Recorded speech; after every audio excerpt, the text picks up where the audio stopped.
Hi ka mga Dapper Cats. So for today's video is pupunta kami ng Cabuling River.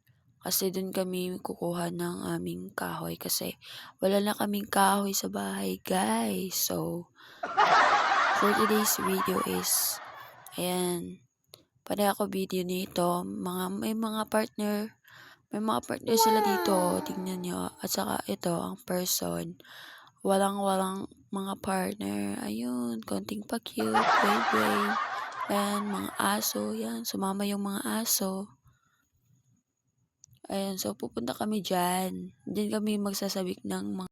So, fast forward mga Kadaber Cats. So, hindi ko na nag-videohan yung namin sa tulay. So, nandito na kami sa aming kuhanin ng kahoy. So, let's go! Kuha na tayo.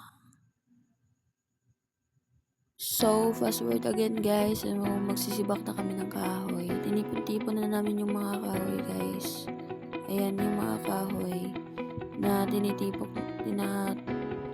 namin dito. Kasi ito na yung kahoy na putol-putulin na namin. Sama ng mga relasyon na pupoto.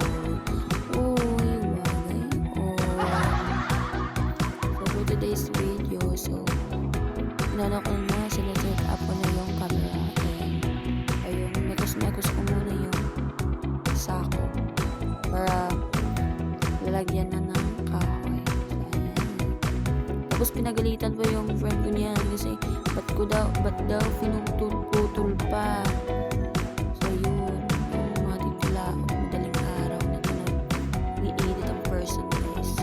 So fast forward, balik tayo dun sa ayun,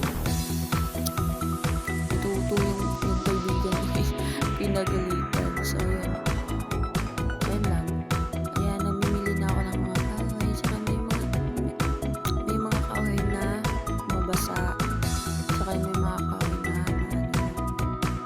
ayun, kaso ko dito pa laboy-laboy lang sa camera. So Lord, so nagkukuha kami ng mga kahoy nito guys, mga